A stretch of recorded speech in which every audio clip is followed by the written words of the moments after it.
बिस्मिल्लाहिर्रहमानिर्रहीम। अस्सलाम वालेकुम स्टूडेंट्स, आज की वीडियो में हम डिस्कस करने वाले हैं एक्सरसाइज नंबर 2.2 यानी जो क्लास 9 है उसकी दूसरे चैप्टर की दूसरी एक्सरसाइज को डिस्कस करने वाले हैं। स्टूडेंट्स, आपको एक बात बताती चलूं कि इस एक्सरसाइज को समझने से पहले अगर आप लोगों ने रियल नंबर की इक्वालिटीज वाली मेरी वीडियो नहीं देखी तो पहले आप उसको लाजमी देख लें, ठीक है। वो वीडियो आपने देखी होगी, ठीक है, आपको रियल नंबर्स की प्रॉपर्टीज का पता होगा, तभी आप इस एक्सरसाइज को सॉल्व कर सकते हो। तो चलिए स्टूडेंट्स, जो पहला क्वेश्चन है उसने कहा कि ये जो इक्वेशंस दी हुई हैं, ठीक है, जो आपने बताना कि यहाँ पे कौन सी प्रॉपर्टीज यूज हुई हैं, उन प्रॉपर्टीज को आपने आइडेंटिफाई करना है, ठीक है ना। आपने पहचानना है कि कौन सी प्रॉपर्टीज यहाँ पे यूज हुई हैं। तो देखिए स्टूडेंट्स, जो पहला पार्ट है a plus B is equal to B plus A, यानी उसने क्या कहा कि दो नंबर्स को अगर आप जो है बदल के उनकी जगह बदल के आप उन्हें ऐड कर लेते हो तो सेम ही वैल्यू आती है, ये दोनों वैल्यूज इक्वल है। तो ये हो गई फिर कॉम्यूटेटिव प्रॉपर्टी, क्योंकि ऐसा हमने कॉम्यूटेटिव प्रॉपर्टी में पढ़ा था ना, ये कॉम्यूटेटिव प्रॉपर्टी होगी। और ऑपरेशन कौन सा यूज हुआ है, एडिशन का, तो हम क्या लिख देंगे, अंडर एडिशन, ठीक हो गया ना। यानी एडिशन के लिहाज से ये कॉम्यूटेटिव प्रॉपर्टी है। उसके बाद यहाँ पे देखिए कहता है A B multiply by C is equal to A into B C, यानी कि अगर आपके पास तीन कोई से रियल नंबर्स हैं तो आप उनको जिस मर्जी ऑर्डर में, पहले जोन से दो मर्जी नंबर आप मल्टीप्लाई करके बाद में थर्ड नंबर से मल्टीप्लाई कर लो, ठीक है, दोनों तरह से सेम आएगा। तो ये है आपके पास एसोसिएटिव प्रॉपर्टी, ठीक है ना, ऐसा हमने एसोसिएटिव प्रॉपर्टी में पढ़ा था। तो अब यहाँ पे ऑपरेशन देखिए मल्टीप्लिकेशन का यूज हुआ है, तो हम यहाँ पे क्या लिख देंगे, अंडर मल्टीप्लिकेशन। अब यहाँ पे देखिए कहते हैं 7 को 1 से मल्टीप्लाई करो तो 7 ही आ जाता है। तो आपको पता है कि 1 जो है वो मल्टीप्लिकेटिव आइडेंटिटी है, इसको जिस नंबर से आप मल्टीप्लाई करते हो वही नंबर आ जाता है। तो यहाँ पे हम लिख देंगे फिर मल्टीप्लिकेटिव आइडेंटिटी। उसके बाद देखिए स्टूडेंट्स, जो अगला पार्ट है कहता है x या तो y से बड़ा है या दोनों इक्वल है या फिर पहला जो है वो छोटा है दूसरा बड़ा है। तो ऐसा हमने ट्रांजिटिव प्रॉपर्टी में पढ़ा था। ट्रांजिटिव प्रॉपर्टी के अकॉर्डिंग कोई से दो रियल नंबर्स के दरमियान तीन कंडीशंस में से कोई एक कंडीशन हो सकती है, तो वो तीनों कंडीशंस ही उसने बताई हुई है ना, यानी ये उसने ट्रांजिटिव प्रॉपर्टी के अकॉर्डिंग लिखा हुआ है। ट्रांजिटिव प्रॉपर्टी, ठीक हो गया स्टूडेंट्स। ये बल्कि स्टूडेंट्स ये ट्रांजिटिव नहीं है, ये प्रॉपर्टी थी ट्राइकोटमी, सॉरी मुझे नाम जो है वो लिखने में मिस्टेक होगी। ये ट्राइकोटमी प्रॉपर्टी है, ठीक है ना, यानी तीन तरह की, दो नंबर्स के दरमियान तीन तरह का रिलेशनशिप जो है वो हो सकता है। अब आगे देखिए students, A B is equal to B A, तो ये पहली प्रॉपर्टी जैसा ही है, सिर्फ क्या डिफरेंस है, ऑपरेशन का। पहला ये जो पहला है यहाँ पे एडिशन का ऑपरेशन था, यहाँ पे मल्टीप्लिकेशन का। तो स्टूडेंट्स ये होगा कॉम्यूटेटिव प्रॉपर्टी, प्रॉपर्टी वही है, ठीक है ना, लेकिन अब ये अंडर मल्टीप्लिकेशन है क्योंकि उसने मल्टीप्लिकेशन वाला ऑपरेशन यूज किया। अब देखिए स्टूडेंट्स कहता है a plus C is equal to B plus C implies that a is equal to B. ये a is equal to B कैसे आया, ये जो c था ये इस साइड पे आ गई, c से कट गया। हमने पढ़ा था अगर दो नंबर्स इक्वल हों उनमें किसी तीसरे नंबर को आप ऐड करो तो वो जो तीसरा सेम नंबर होता है वो आपस में दोनों कट सकते हैं, ठीक है, तो बाकी जो दो इक्वल नंबर्स होते हैं वही रह जाते हैं। ये कैंसिलेशन प्रॉपर्टी है, तो हम यहाँ पे क्या लिख देंगे, कैंसिलेशन प्रॉपर्टी। एडिशन के लिहाज से है तो अंडर एडिशन, ठीक हो गया। अब इसको देखिए स्टूडेंट्स, कहता है 5 में जब आप -5 को ऐड करो तो 0 आता है, यानी कि एडिटिव आइडेंटिटी आती है। तो स्टूडेंट्स आपको पता है एडिटिव आइडेंटिटी तब आती है जब किसी नंबर में उसके एडिटिव इनवर्स को ऐड किया जाए। तो यहाँ पे फिर एडिटिव इनवर्स वाली प्रॉपर्टी यूज हुई है, हम यहाँ पे लिख देंगे एडिटिव इनवर्स, ठीक हो गया। अब यहाँ पे देखिए कहते हैं 7 को 1/7 से मल्टीप्लाई करो तो 1 आता है, यानी कि मल्टीप्लिकेटिव आइडेंटिटी। मल्टीप्लिकेटिव आइडेंटिटी आपको पता तब आती है जब किसी नंबर को उसके मल्टीप्लिकेटिव इनवर्स से मल्टीप्लाई किया जाए। तो यहाँ पे फिर हम स्टूडेंट्स लिख देते हैं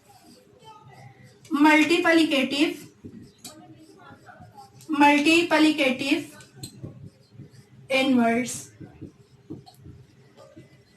अब जो स्टूडेंट्स लास्ट पार्ट है इसमें देखें, कहते हैं ए अगर ग्रेटर देन बी हो तो ए सी जो है वो भी ग्रेटर देन होता है बी सी से, यानी एक पॉजिटिव नंबर है सी, ठीक है, उससे हमने मल्टीप्लाई किया दोनों साइड्स को, तो जो कंडीशन थी वही कंडीशन है राइट। तो ये मल्टीप्लिकेटिव प्रॉपर्टी है, ठीक है, और है इनइक्वालिटी की। तो हम यहाँ पे लिख देंगे मल्टीप्लिकेटिव प्रॉपर्टी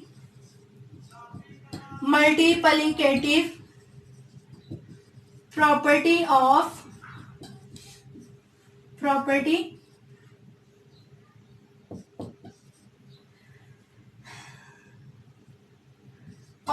इनइक्वालिटी, ठीक है, ये इनइक्वालिटी के लिहाज से है तो इसलिए हमने स्टूडेंट्स यहाँ पे लिख दिया इनइक्वालिटी।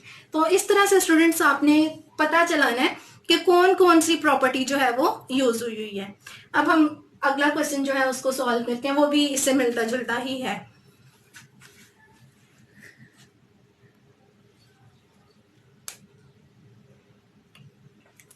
जी तो स्टूडेंट्स क्वेश्चन नंबर 2 जो है बहुत सिंपल है, ठीक है, इसमें भी उसने वही कहा कि आपने प्रॉपर्टीज आइडेंटिफाई करनी है, ठीक है, हर स्टेप में आपने पता चलाना है कि कौन सी प्रॉपर्टी स्टेप में यूज हुई है। तो देखिए स्टूडेंट्स हमारे पास स्टेटमेंट है 3x + 3 × y - x। तो क्या किया उसने, अगली स्टेटमेंट में देखिए चेंज क्या है, उसने 3 को दोनों वैल्यू से मल्टीप्लाई कर दिया, अंदर वाली दोनों वैल्यू से मल्टीप्लाई कर दिया।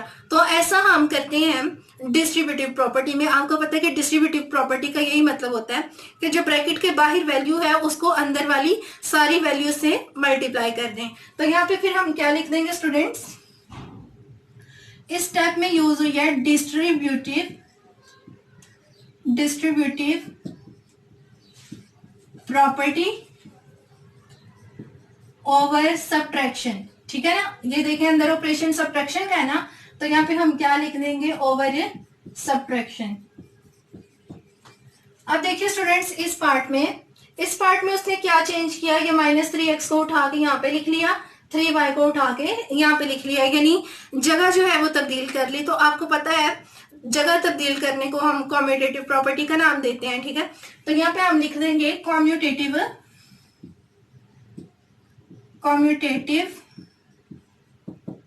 प्रॉपर्टी। तो क्योंकि स्टूडेंट्स ये मल्टीप्लिकेशन के लिहाज से नहीं जगह चेंज हुई, एडिशन के लिहाज से हुई है ना, तो यहाँ पे हम लिख देंगे कम्यूटेटिव प्रॉपर्टी ऑफ एडिशन। अब उसके बाद देखिए यहाँ पे क्या हुआ, 3x - 3x जो है वो 0 आ गया। 0 कब आता है स्टूडेंट्स, जब दो नंबर्स एक नंबर में उसका एडिटिव इनवर्स ऐड किया जाए तभी 0 आता है ना। तो यहाँ पे हम क्या लिख देंगे फिर, एडिटिव इनवर्स, यानी एडिटिव इनवर्स के अकॉर्डिंग यहाँ पे 0 आ गया। अब यहाँ पे 3y आ गया, यानी 3y में जब हमने 0 को ऐड किया तो स्टूडेंट्स 3y आ गया। आपको पता है कि किसी नंबर में जब उसकी एडिटिव आइडेंटिटी को ऐड करें तो तब वही नंबर आ जाता है जिसमें आप ऐड कर रहे होते हो। तो यहाँ पे यूज हुई है फिर एडिटिव आइडेंटिटी।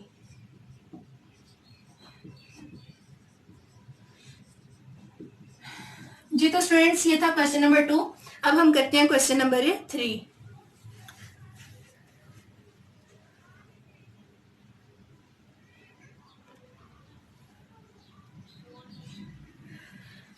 जी तो स्टूडेंट्स क्वेश्चन नंबर 3 जो है इसमें भी हमने प्रॉपर्टीज का ही पता चलाना है कि कौन सी प्रॉपर्टी यूज हुई है हर पार्ट में। तो यहाँ पे देखिए स्क्वायर रूट 24 में 0 को ऐड किया तो स्क्वायर रूट 24 यानी कि वही वैल्यू आ गई। इट्स मीन के यहाँ पे यूज हुई है एडिटिव आइडेंटिटी की प्रॉपर्टी, ठीक है ना, एडिटिव आइडेंटिटी को ऐड किया। ये 0 जो है ये एडिटिव आइडेंटिटी है ना, इसको ऐड किया तो स्क्वायर रूट 24 ही आ गया। अब यहाँ पे देखिए -2/3 जो है इसको उसने दोनों वैल्यू से मल्टीप्लाई कर दिया, तो ये डिस्ट्रीब्यूटिव लॉ हो गया। डिस्ट्रीब्यूटिव लॉ ओवर सब एडिशन, एडिशन के लिहाज से हुआ ना स्टूडेंट्स, तो यहाँ पे जी तो स्टूडेंट्स ये डिस्ट्रीब्यूटिव लॉ ओवर एडिशन हो गया, क्योंकि यहाँ पे देखिए दरमियान वाला ऑपरेशन है एडिशन का। अब यहाँ पे कहता है पाई में जब माइनस पाई को ऐड करो तो जीरो आएगा, यानी कि एडिटिव आइडेंटिटी आएगी। इट्स मीन ये दोनों आपस में एडिटिव इनवर्स हैं, तो यहाँ पे हम लिख देते हैं फिर एडिटिव इनवर्स, क्योंकि यहाँ पे एडिटिव इनवर्स वाली प्रॉपर्टी यूज हुई है। अब यहाँ पे देखिए स्टूडेंट्स कहते हैं स्क्वायर रूट 3 को स्क्वायर रूट 3 से मल्टीप्लाई करो तो रियल नंबर आता है। ये दोनों रियल नंबर है ना, तो रियल नंबर्स का प्रोडक्ट जो है वो भी रियल नंबर आता है। ये हमने किस प्रॉपर्टी में पढ़ा था, ये हमने पढ़ा था क्लेयर प्रॉपर्टी में, ठीक है ना, with respect to multiplication. Multiply किया है ना, तो यहाँ पे हम लिख देंगे क्लेयर प्रॉपर्टी अंडर मल्टीप्लीकेशन, ठीक हो गया ना, मल्टीप्लाई के लिहाज से है। अब यहाँ पे देखिए -5/8 को -8/5 से मल्टीप्लाई किया तो 1 आया, ठीक है ना। तो ये दोनों 1 क्यों आया स्टूडेंट्स, क्योंकि ये एक दूसरे के मल्टीप्लिकेटिव इनवर्स हैं। तो यहाँ पे हम लिख देंगे फिर मल्टीप्लिकेटिव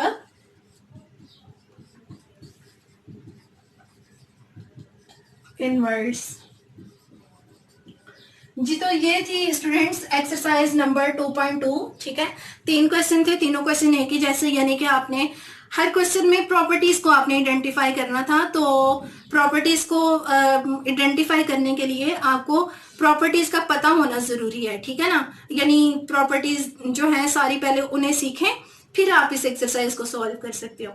तो मिलते हैं अगली वीडियो में अगली एक्सरसाइज के साथ, तब तक के लिए अल्लाह हाफिज।